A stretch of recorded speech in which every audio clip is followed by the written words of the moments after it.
Jon Arnold, congratulations, my friend. Thanks for coming on the show this morning. I imagine that the caffeine or the early cup of coffee might be tasting a little better this morning.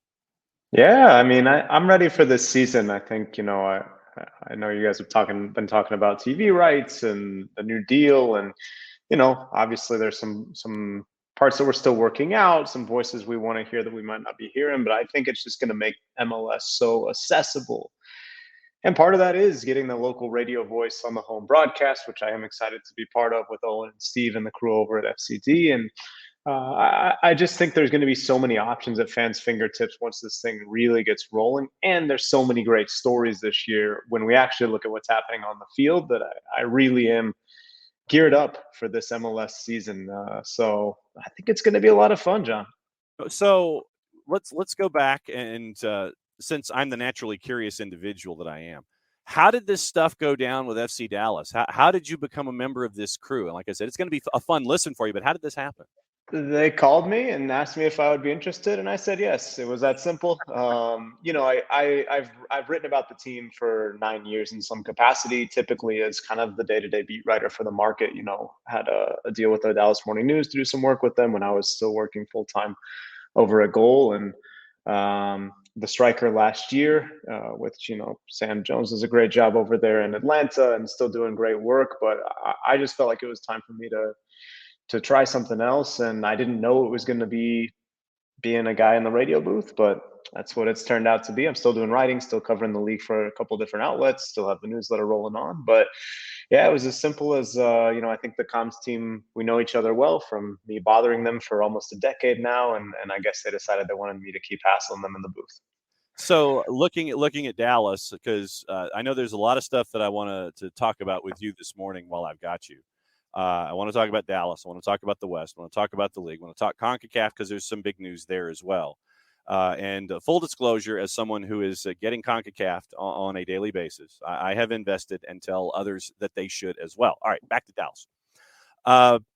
With the exits that have happened with FC Dallas, Matt Hedges goes to Toronto to try to help them up with their Swiss cheese backline. Franco Jara's gone, but there also are some acquisitions for FC Dallas coming in that are intriguing. Who was added in the offseason that folks should be keeping an eye out for?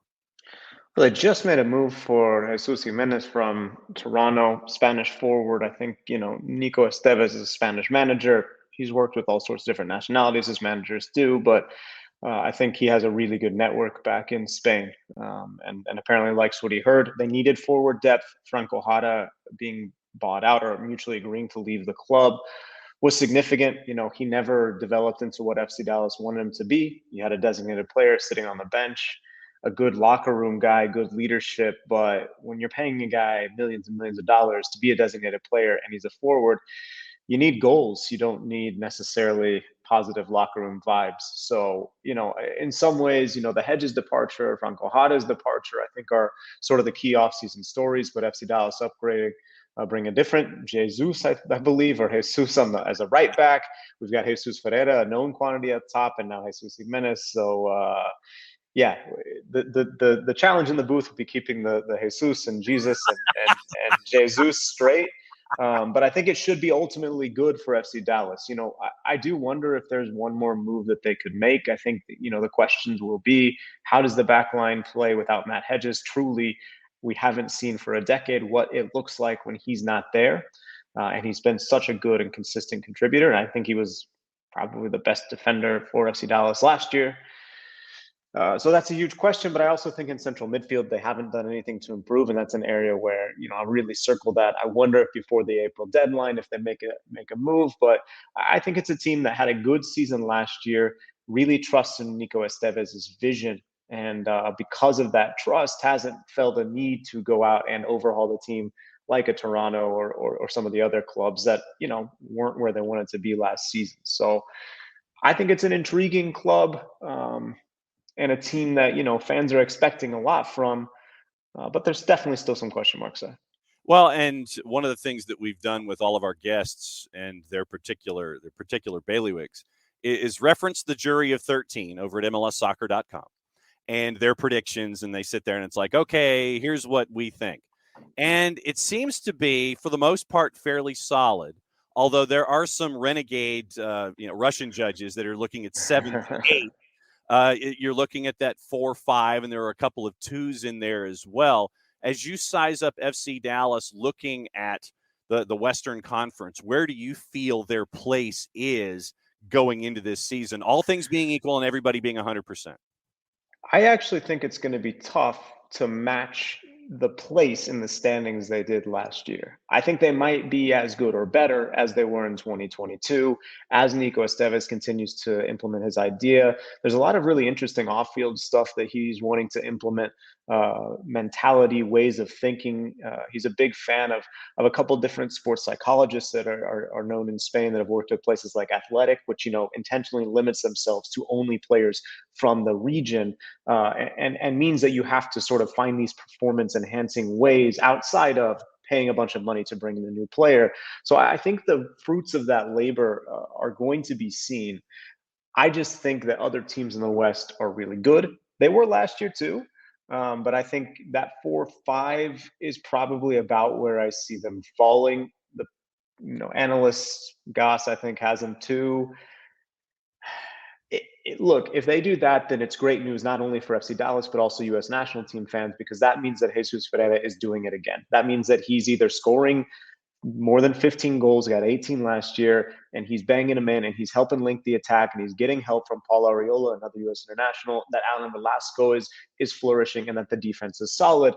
I just feel like even if those things happen, I think the other teams in the West could surpass Dallas this year, but I think it'll still be a really good team. And the expectation for so long in North Texas, and the reason that the Hunts and the decision makers decided to move on from Luchi Gonzalez, was the standard had been playoffs, good seed. This is still a franchise that's been in the league since 1996 and has never lifted MLS Cup. So the standard has always been playoffs and then an elimination, to be honest. So I think that's reasonable to expect again this year. I wonder if they'll have a little trouble getting to that upper echelon, unless they make a move in midfield. Random question for you this morning. We are about to have one of our golden ticket folks crash the party, and I have a random question for you, Jon Arnold. How are you about curling? I've definitely stayed up to watch. when it's in the Olympics. You might have stayed up to watch this guy, John Shuster. John Shuster, our resident Minnesota United supporter, is crashing the party. And literally, that's what golden ticket status does. So Jon Arnold, John from SC Dallas and everything getting CONCACAF'ed. I introduce you, sir, to John Shuster, gold medal curling dude. That's me, man. Nice it's a pleasure. It's a little bit of a grudge moment because it's FCD Minnesota on opening weekend, but hopefully we can put the rivalry aside. Well, 100%, man, 100%. So, John, I know that Shuster, because there are 3 Johns here. My head's about to explode. So, Shuster, when you've been studying Minnesota United, getting ready for this matchup against FCD, what are you looking at for Minnesota United as they go up against Jon Arnold and FC Dallas coming up this weekend? Well, I mean, we're going to have to make some adjustments, obviously, with the Reynoso kind of debacle we have going on right now. But yeah, I think the rest of the team looked pretty strong. But we got a few more goals we got to put in the net this season, and this week will be a good look at it. I know exhibition season hasn't exactly been great for us. Jon Arnold, do you have a question, curling or otherwise, for John Shuster? You know what? I'm always I've been one time to Minnesota. I'm always fascinated at the sort of fabric of the fan base, because I feel like it does a good job of mimicking what the actual community seems to look like. You have, different cultures, different types of people that like different things. How did you get into loonness, and what is it? How do you feel like the club reflects the community? I think the Minnesota soccer scene, we're fairly new, obviously, as far as as a whole. Whereas I'm really, really new to the soccer scene. Is 2019 was kind of my, trial by fire. We started hosting players for the Duluth FC, our MPSL team in town here, which I'm now part owner of. But going to a game last year, I was lucky enough to do the coin toss, and we were playing against Austin in August, and seeing exactly what that is. And that is Minnesotans have this way of being a tight knit community, and we see that in curling clubs where you have everything from doctors to tradespeople all hanging out together, kind of in harmony at one table. And I think that's kind of what we see, at the Minnesota United games. It's funny. I live 2 hours north of Minneapolis, St. Paul, where where the Loons play, and I know a ton of people I went to college with, people I grew up with that live in the cities. And I feel like everybody I know has season tickets to that thing, no matter where I know them from. So we definitely support our sports teams, and in that community in the cities at games is just, it's a magical place. When I went to one game last year, my first game that I was able to attend, I definitely will be to more because of that. Shusty, can you compare the two sports in any way when it comes to whether what you're watching and what you're seeing to what you're able to do on an international scale? I mean, you can always compare sports, but I think one thing that, curling and soccer have in common is the tactical nature of it, right? For me, I've made my career through tactical decisions and the choices and shots we're playing, and that kind of thing. And soccer's so much, adjusting and getting to know the game a lot more in these last 4 years. The tactics that kind of go into, making a soccer team succeed are the kind of the similar to curling. Jon Arnold, once again, anything else for Shusty before we let him get back to bed? You mentioned the things they have in common, and I appreciate you going high level and saying, tactics and thinking. You guys also drink a lot of beer, is that right? At the club level that happens, but that's maybe the same, like men's league soccer, afterwards sitting in the parking lot. I imagine there's some beers consumed, just like club level curling, but at the top level. And I know from experience of hosting guys who are trying to make MLS. We had one of our guys live in our house that had a tryout for fighting KC while he was living with us, and I can honestly say at the top level of soccer, the top level of curling, the amount of drinking goes way down. Sure. I haven't reached that, so I'm still doing the post kick around cans. That's the only part I'm good at, but I can appreciate you have to sort of change based on your level. Well, very true. Shusty, as always, it's great to have you parachuting in, talking about Duluth FC, getting ready for your season in the NPSL. I know you just came back from a tournament. I think Jared Allen was also in the tournament from the NFL, if I remember correctly. He was part of one of the other groups trying to chase after wins. Is that right? Yeah. They took us down in the very first game of the round robin at the national championships in Denver. So that made national headlines. The fake headlines was that it was a team full of NFL players, which was not the truth. He plays with two Olympians, one which is a former teammate of mine, another one who got a bronze medal with Switzerland back in 2018 when we won gold. And if you're ever going to get somebody, it's kind of like any sport. The first game is the time when you could get somebody, and they clipped us in the first game and made national headlines. But what didn't make national headlines at the end is that we came out and won a national championship, and they didn't make the playoffs. So, yep, absolutely. So, what's next for you before we let you go? I'm heading to Kalamazoo, Michigan next week for the mixed doubles national championships. Try to win one of those again. I won one back in 2019, and our team also, our men's team, by winning the national championships, have the world championships coming up the first week of April 1st to 9th up in Ottawa, Canada. There you go. John Shuster, Shusty 2010. Thanks for hanging out with us on Twitter. Golden ticket status activated. That's what this means here with me and Jon Arnold. Good to see you, my friend. Be safe. We'll catch up soon. Thanks, gentlemen. Enjoy the opening weekend. All right. Wow. Shusty crashing the party. It's not often that you get the Olympic drop in, man. I mean, maybe on your show, John, but not on stuff I'm on. Well, all right. So I will go ahead before we get back into the soccer discussion that we were having.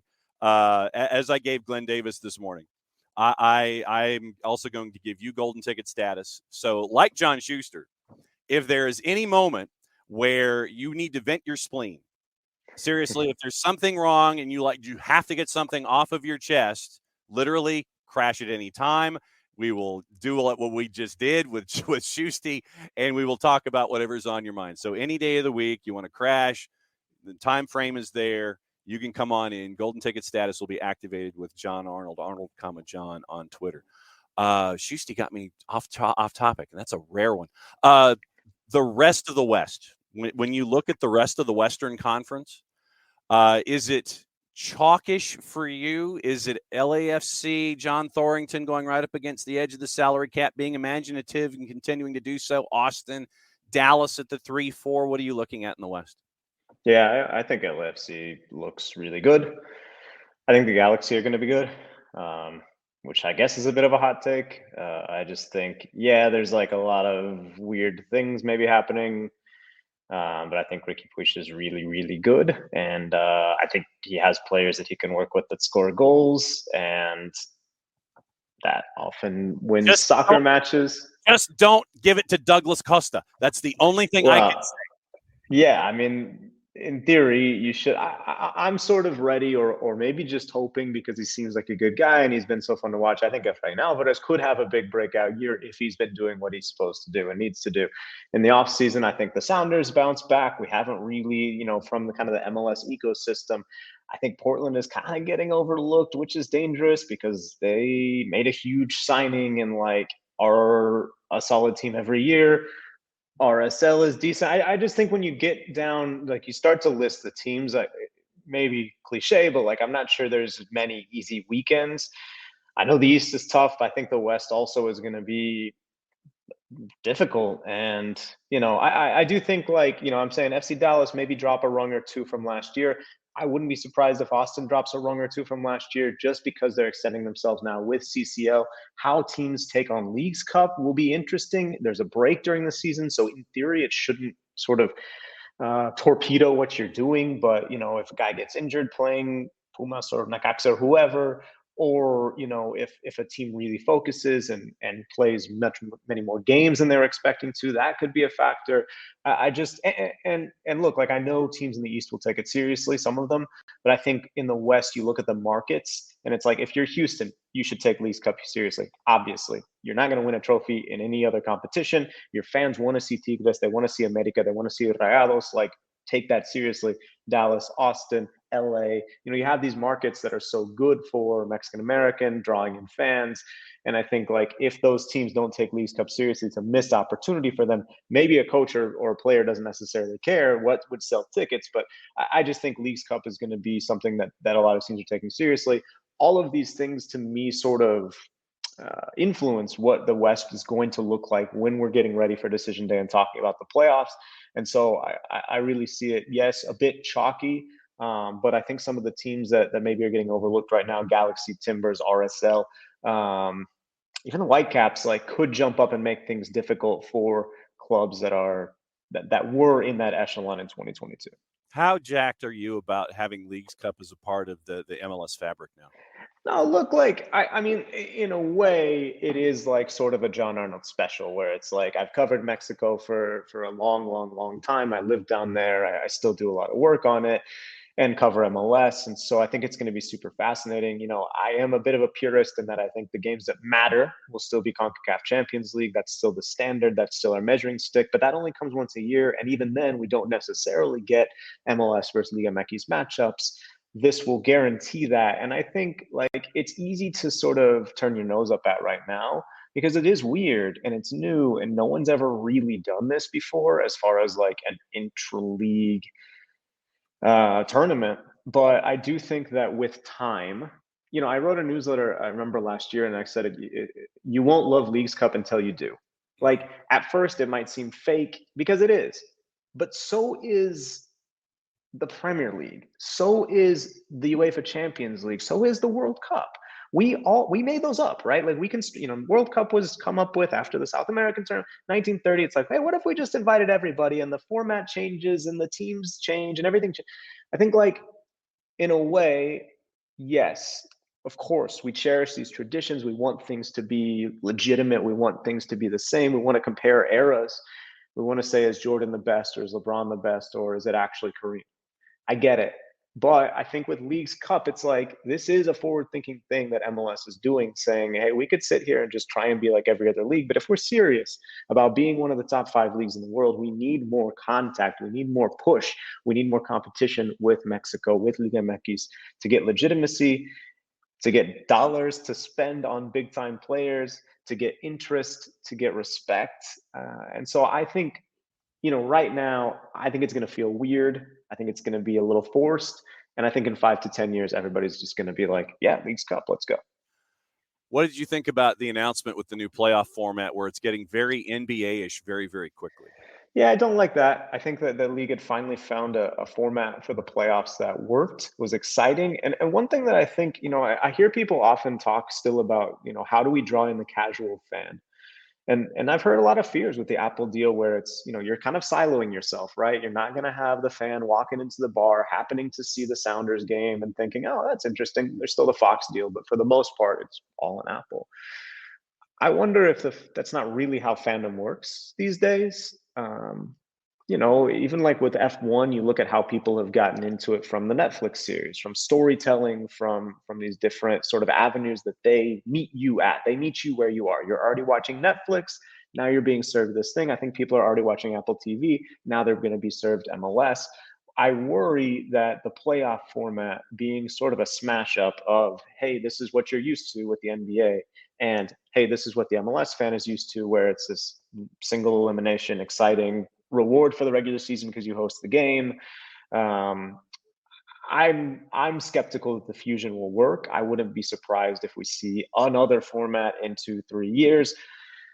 But look, like the owners get home games, the owners get more games, and obviously, like that's always going to be attractive when you can get that gate revenue, get the concession money, get the parking for 2, 3, 4 more games. They're going to want to do that. So I wouldn't have messed with it. I liked the playoff format. And I will say from Liga MX, they expanded the playoffs in the pandemic, saying they needed these games to get gate revenue, to help owners that were struggling during the lockdown moments, during the moments where they couldn't sell tickets, couldn't sell sponsorships, advertising payments were falling through. They expanded to 12 teams in an 18-team league. It was almost impossible to miss the playoffs, and the games were bad. And then the real playoffs started, 2 weeks after, 1 week after. It didn't work. They're backtracking on it. They're going to go back to the old format. I think MLS could have used that as a lesson now that they're doing more close collaboration with Liga MX. I'm surprised they didn't speak more with their colleagues in Mexico to find out what didn't work about that. Maybe they did. Maybe they think this is sort of the best of both worlds, but I wouldn't be surprised if we see a reversion in a couple of years. Well, and I would think that with your new TV partner, and I'll just for the simplicity of it, your new TV partner. I know it's a streaming service, and yeah, because I'm 700 years old, and I just think of things inside the box as TV. They're going to want inventory because they're looking at it as a TV series. So what they're doing is trying to find as many angles and opportunities to bring in revenue, whether it's the whip around show, the monopoly of not having any of the standalone games in that 7:30 or 10 o'clock window, having the show, the pre and the post, having all of the other elements that are there on Apple TV Plus. And to get more episodes for this TV series, you bring in Leagues Cup, you bring in MLS Next Pro, you bring in this expanded playoff. And I'm thinking, and like I said, I've said this now, mark the tape. What I think will happen, I'm a fan of two legs. I'm a two-leg guy. I think that this initial announcement of the best of 3, 5 points, whatever, hopefully is a first step toward 2 legs, conference semifinal, conference final, and then whatever it is for the final for MLS Cup, if it's 1 or if it's 2 or whatever. I just think that you didn't want to dump all of this the week before the season because you had coaches publicly. I mean, the Phil Neville thing, it's a joke that that the Athletic reporters who did the story were banned from Inter Miami's media day. I hope they figure that out. It's silly. A coach said what he said on the record. That's how things work. Yeah. But he was right. Like, that's the thing. It's like he was right. Like, how do you not have the playoff? Like I think in Mexico, I see this all the time, where the information, the proper information is filtered. We all sort of accept it as true when certain reporters report it. It's a bad way to do business. It's a bad way to do things because you just have this situation where there's so many rumors and you're not sure what's true and what's not. I think MLS, has done a really good job with that. Look, I'm not saying I don't want scoops. I don't want reporters doing their jobs. Of course I do. I just think like like it could have, this is clearly something that had been in discussion since October, that Paul and Sam and the guys were reporting that it was a possibility. I don't understand how it's not out sooner. I think you make a great point with the inventory, John. I think when you look at one thing that needs to be front of mind for owners and for fans, like I come back to this theme all the time in my work, like athletes are human. And it's going to be really difficult if you're asking these guys to play 60 games a year plus national team games or whatever. So that's something that also needs to be taken into account. It's easier to ask for 2 more episodes of Ted Lasso and wedge them into the season because you can film a TV show and do extra episodes in a week or 2, from my understanding. Whereas to play a 90-minute soccer game, you need 22 plus subs, guys running around, giving their all, and then recovering. And if the product is bad, if League Cup is bad, like if the games on the field suck, like we're not going to watch them because we're going to be like, that was bad. So, I think they have to be careful about diminishing their investment. And I do wonder if at some point, like we're both saying, maybe there's sort of a course correction to say, hey, okay, this is how it's going to work, where we can keep player safety top of mind, keep guys healthy, keep the product strong, and still give our TV partners what they want as far as revenue and owners the gate receipts. Another couple of minutes with Jon Arnold, who getting CONCACAF'ed and part of the FC Dallas broadcast crew. Fully recommend, if you don't subscribe, to get the man's newsletter because he's on top of everything, and it's a tremendous read. There, I've said it. There's your blatant plug because I'm a part of the family that subscribes to the newsletter. Neville said, Kefsey, we're 7 days out from the first game of the season. We don't know the playoff format. I think that's poor when you're talking about professionalism and elite. I think when you're 7 days out from the start of the season, we've had talks here. One of our players asked one of the MLS guys the other day, what's the playoff system? And they were like, we don't know. And I'm like, that's not elite. You're talking about differences between the UK and the US. We talked about the intensity of the fans, big difference. So that was what Neville said in this.